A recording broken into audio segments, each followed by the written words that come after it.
Empty rental homes flood the market. Let's have a look. Hello everyone, Florian.Heise here, and welcome to another episode of HeiseSays. I have my stein of coffee in hand, and I thought we'd have a look at this article from realestate.com.au, originally from the Herald Sun. It's discussing, well, the tenant exodus that is leading to a flood of empty rental homes across Melbourne. Now, we're seeing this happening in, frankly, all cities. It's more prominent in some CBDs than others. We just discussed yesterday the significant increase in rental vacancies as adults are moving home. Prior to that, we were just talking about just the flood of, Airbnb coming back onto the market.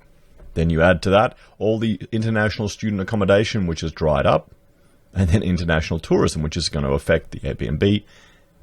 This is going to be an interesting times. And yet we still have some property spruikers talking about the fantastic yields in Australian property and how it's a surefire investment. Maybe I don't understand. I'm reading too many different things to understand how these things can all work together. Because, then again, an empty rental home, you're making the maximum negative gearing you can, aren't you? So let's have a look. Before we go through this article, we'll just look at this. This is from the Property Council of Australia, and this is their property data room. And let's have a look at residential rentals in Melbourne, just to get a bit of an understanding. So you've got the median house value, and we can see here just what it is. And this data is from the 31st of Jan this year. And we'll go to median residential house rents. We can see in Melbourne, they're not doing too bad. $430, it'll definitely be more expensive in the posher parts of the cities. Let's have a look at the units. Melbourne is sitting at, that's the value of the units, 562,000. We'll go unit rents. What are they sitting at? 430, just below the weighted average. A bit higher than Brisbane at 390. And we'll have a look at the property value sentiment index by asset type. We'll look at residential, and you can just see here, look at the sentiment. That's just taken a big hit. Consumer confidence isn't doing too well. That was the last election. And it shot back up. Everyone was confident. And now it's taken a hit as well. Let's just look at tourism. You can see here, whoa, look at that hit. And unfortunately, this data doesn't go back. Some of the data that we have from the property data room goes right back to the recession. And one thing that I'm noticing more and more is Canberra really is a little bubble that didn't really feel the impacts of the recession Australia had to have. And I suspect this same thing will happen now with this great recession that we're going to have right now, that we're heading through. The civil servants will be a protected class. So let's have a look at this. 5,500 more Melbourne rental homes were vacant at the end of April than a month earlier, new figures show, as the pandemic ravaged the inner city rental sector. Well, people need to save money, guys. People need to save money. Let me know. I know some people in the comments have said how they've taken advantage of this situation to, get a better rental deal. I was talking to my brother-in-law yesterday, and he managed to get, his tenants signed up for his property for another year. So he was happy. He didn't put the price up, which is probably a very smart move. He's got a good house close to the city, close to the railway, close to all services. So I can imagine people would want some stability and to stay there. His biggest worry is if his tenants lose their job. So experts say renters moving into inner Melbourne can pretty much name their price. So would this be a good indicator of a market that you'd want to invest in? That you're going on the back foot?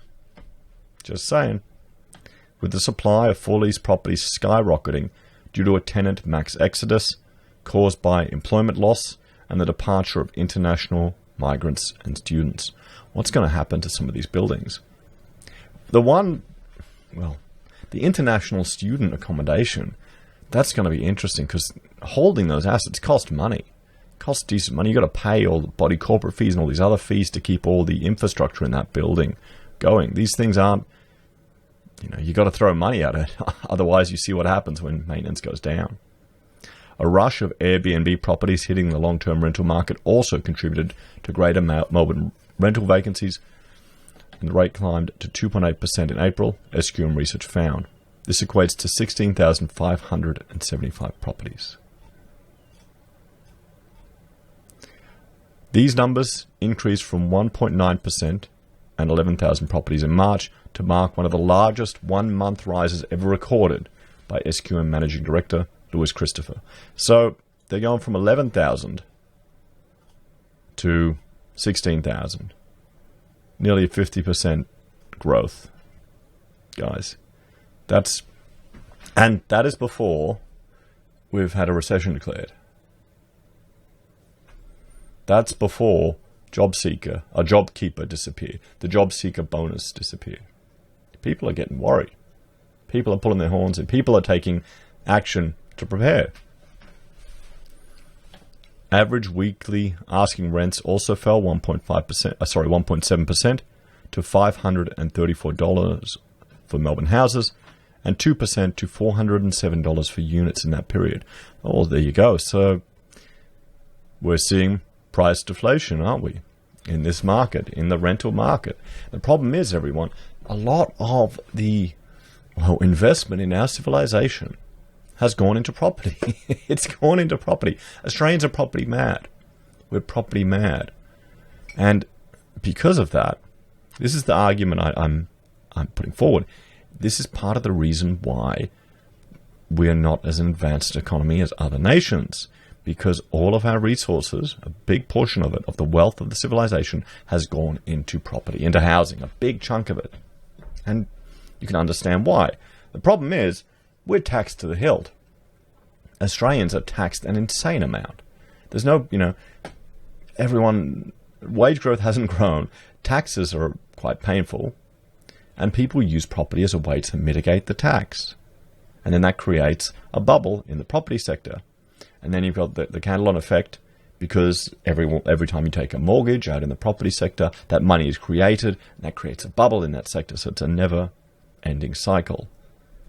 This is the problem when you have the more complexity you have in our systems, the more unintended consequences there can be. Do you think people, when they were planning for all of these things back in the 80s and 90s, these implementation, these tax rules, they'd anticipate that it could grow into a bubble for nearly 30 years? Australia wouldn't have a recession for 28 years. It's just crazy.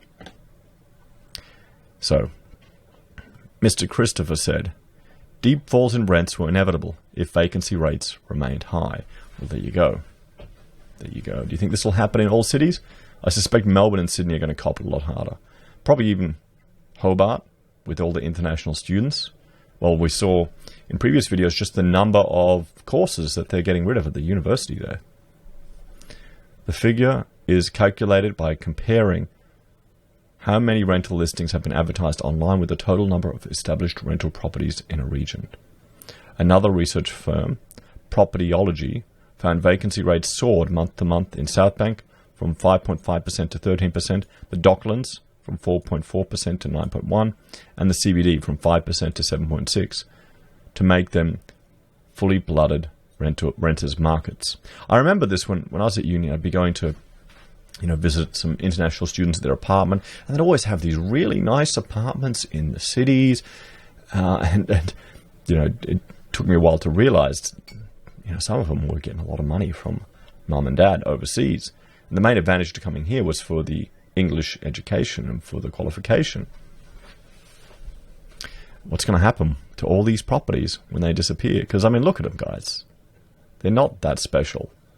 What I really hate as an architect is you'll see some of these bloody things where they've got, one bedroom and then they've got a media room or another bedroom without a window to the outside.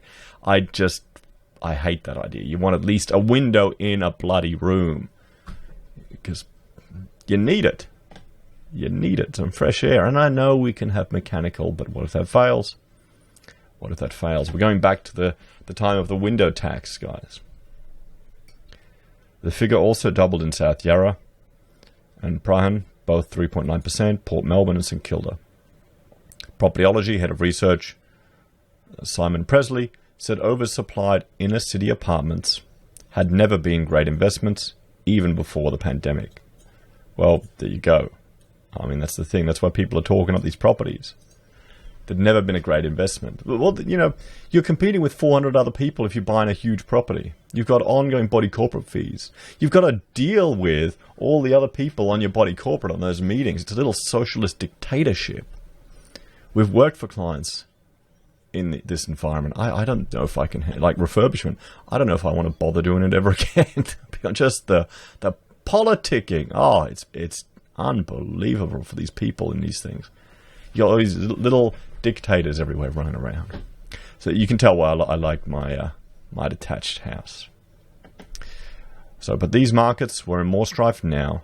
The tenant pool most likely to rent there, comprising young people, hospitality workers, migrants, and international students, had been slashed by unemployment and border closures. Landlords with tenants in these more vulnerable areas should do their best to hold on to them, Mr. Presley said. And tenants looking to relocate in the inner city can pretty much name their price. Collings head of property management, Calbert Picolis, said some of his landlords in Melbourne's inner north were dropping prices by about 10% and still struggling to lease them. Yeah, they're going to have to take a bigger haircut than that. A surge in short-term accommodation hitting the long-term rental market also boosted vacancy rates in the inner city and holiday hotspots like Lorraine and the Ballerina Peninsula, Propertyology found. But the figure remained remarkably low in regional areas like Mildura, Warrnambool, and Shepparton. So here we go. South Bank is the highest vacancy rate. Other big spikes. I mean, you can see it here. The lowest vacancy rates. Fitzroy. So there you have it, guys. A exodus is, well, causing a spike in vacancy rates in apartments that apparently were never a good investment, even before the pandemic. What do you think, guys? What do you think? I'm not at all surprised. This is just more evidence arguing against the potential property bubble. How much of investors, how many people's super is in these bloody things, in these student accommodations, in these apartments? What's going to happen if you can't rent it out? When we start seeing them shift. Remember, it's just the edge cases that affect the property price. It's just the edge case. It's the last sale that affects it. Well, we'll have to keep an eye on it, guys. And if you're renting, now's the time to get a good deal. As always, thanks for watching. Please let me know your thoughts and opinions in the comments below. If you're a fan of the channel and you'd like to support us, there are a few ways you can. You can join the channel on YouTube or on Patreon. You can support us via our affiliate links at Amazon or eBay or Independent Reserve and Kucoin. You can use Gold Pass from the Perth Mint, support us via buying our merch, or via PayPal. Take care. I'll see you in the next video.